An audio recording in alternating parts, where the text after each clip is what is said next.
বাচ্চারা কি করছো? চলো জেনে নিই আমাদের দেশের গর্বের প্রতীকগুলি। জাতীয় পতাকা তেরঙ্গা বা তিরঙ্গা, রং গেরুয়া, সাদা, সবুজ, মাঝখানে নীল রঙের অশোক চক্র। এবার বলো তো, অশোক চক্রের মধ্যে কয়টি দণ্ড থাকে? 24টি দণ্ড থাকে।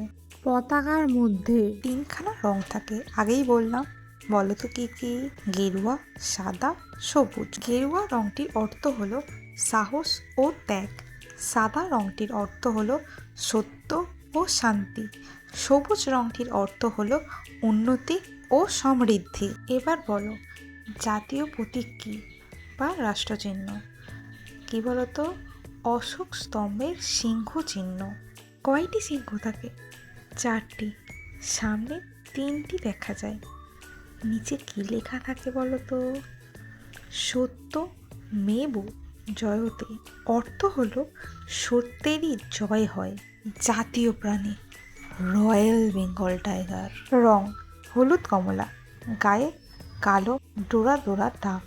বাসস্থান ভারতের বিভিন্ন বনাঞ্চল, বিশেষ করে সুন্দরবন।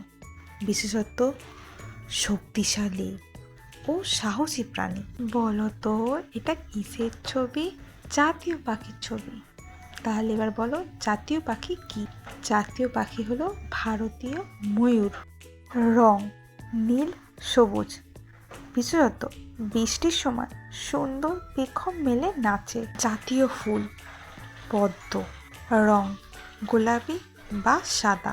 বিশেষত্ব কাদা জলে জন্মালেও খুব সুন্দর ও পরিষ্কার থাকে। বুঝতে পারলে তো? চলো আজ এত পর্যন্তই।